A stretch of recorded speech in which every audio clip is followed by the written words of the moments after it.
जहां आप लोगों के अंदर इच्छा शक्ति है कि हमें नफे माम से मुक्त चरित्रवान जीवन जीना है, हमें चेतनावान जीवन जीना है, हमें संपूर्ण आजादी को प्राप्त करना है।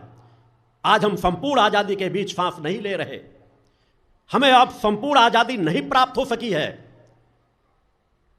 आज भी हम कहीं ना कहीं अपने देश के ही अधर्मी अन्यायी राजनेताओं से, धर्माधिकारियों से गुलामी का जीवन जी रहे हैं। हमारा शोषण किया जा रहा है। आजादी के बाद भी अधर्मी अन्यायियों का ही साम्राज्य रहा है। आज अष्टमी का महत्वपूर्ण दिन है। इस विषय में चिंतन देना मेरा कर्तव्य है, क्योंकि हम धर्म, राष्ट्र और मानवता की सेवा के लिए कार्य कर रहे हैं। हम उस परम सत्ता की जहां आराधना की बात कर रहे हैं, हम अगर जिस तरह में सुषुम्ना नाड़ी की बात कर रहे हैं कि हमारी सुषुम्ना नाड़ी जो शांत एक सर्पाकार रूप में कुंडली मार करके दूसरी नाड़ी को, उसी नाड़ी के एक छोर को अपने मुख में दबा करके बैठी रहती है, उसकी सामान्य ऊर्जा का हम जीवन जीते हैं। हम जिस तरह विकारी होते हैं, जिस तरह गलत रास्तों को शोषण करते हैं, अनीति अन्याय अधर्म करते हैं या अनीति अन्याय अधर्म को स्वीकार करते हैं, तो ऊर्जा अपने आप शांत होती चली जाती है, हम उसका लाभ नहीं प्राप्त कर पाते। और जब हमारे अंदर एक प्रबल इच्छा शक्ति जागृत हो सकती है, जाती है कि हम उस परम सत्ता की निष्ठा, विश्वास, समर्पण के साथ भक्ति करेंगे, हम एक शिष्य बनकर के उस परम सत्ता के आराधक बनेंगे। हमें अपनी कुंडली शक्ति की आराधना करना है, हमें आत्मावानों का जीवन जीना है। हम अनीति अन्याय अधर्म को ना स्वीकार करेंगे, ना अनीति अन्याय अधर्म करेंगे, तो अपने आप सहज भाव से परिवर्तन आता चला जाता है। आवश्यकता होती एक प्रबल इच्छा शक्ति। हमें हर पल अपने अध्यात्म पक्ष को, धर्म पक्ष को मजबूती से बढ़ा करके रखना चाहिए। कल मैंने यम नियमों के विषय में चिंतन दिया था, आज उसी विषय में चिंतन दे रहा हूं कि जहां हमारी इड़ा, पिंगला और सुषुम्ना तीन नाड़ियां जो शरीर की होती हैं, हम तीनों नाड़ियों के यदि संतुलन बनाने में सफल नहीं हुए तो हमारे जीवन में भटकाव सुनिश्चित है। और तीनों नाड़ियों का यदि हम संतुलन बनाने में सफल हो गए तो हमें पतन के मार्ग में कोई दुनिया की ताकत नहीं भेज सकती।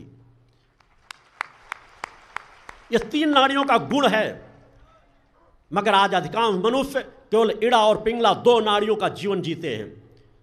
तीसरी नाड़ी की जो सामान्य ऊर्जा होती है, यह दो नाड़ियां उनको तमोगुणी और रजोगुणी नाड़ियां उसका भरपूर उपयोग करती चली जाती है।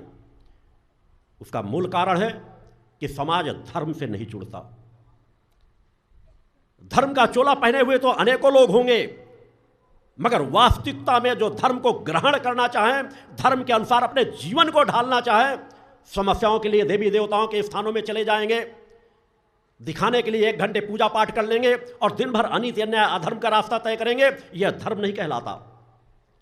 धर्म वह कहलाता है जहां हर पल धर्मानुसार आपका एक एक कदम चल रहा हो, हर कार्य धर्म के अनुसार चल रहा हो।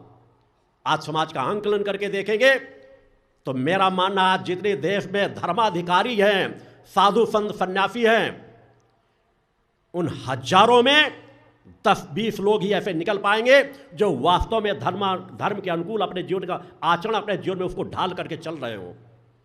समाज के बीच तलाशने में लाखों लाखों लोगों में कुछ चंद परिवार मिलेंगे जो वास्तव में धर्म के अनुसार अपने जीवन को ढालते हों, जो अनीति अन्याय अधर्म की तरफ बढ़ना ना चाहते हों, जिनके अंदर इच्छा शक्ति हो धर्म रक्षा, राष्ट्र रक्षा, मानवता की सेवा के लिए, जो अपने कर्तव्य पथ पर बढ़ना चाहते हों।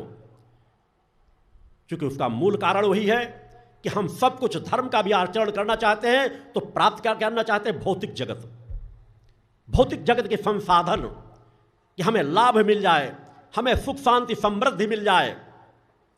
मगर उसके लिए कर्म सिर्फ इतना कि जाके माथा टेक लेना, कुछ प्रसाद चढ़ा देना, अपने घर में आरती कर लेना, इतने से उसकी पूर्ति हो जाती है। मगर अपने जीवन को, कि वह जिस इष्ट की हम आराधना कर रहे हैं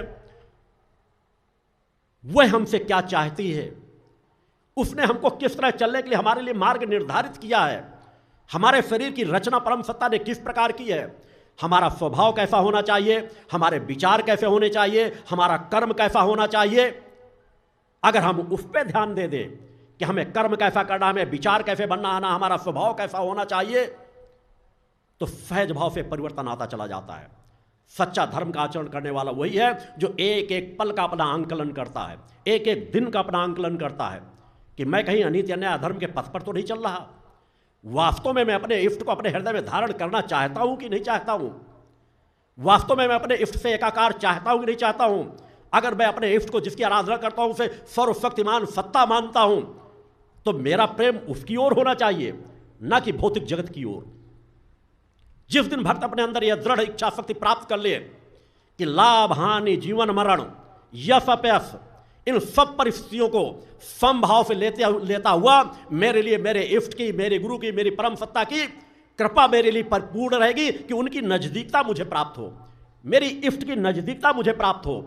भले मुझे हजारों जन्मों की यात्रा क्यों न तय करना पड़े, मगर एक न एक दिन उस क्षण को मैं प्राप्त कर लूं कि मैं माता आदि शक्ति जगजननी जगदम्बा के चरणों के दर्शनों को प्राप्त कर सकूं। सब कुछ संभव है। हम अजर अमर अविनाशी आत्मा का जीवन जी रहे हैं, एक इतनी अलौकिक शक्ति को लेकर के जीवन जी रहे हैं। उस परम सत्ता के हम सीधे सीधे अंश हैं।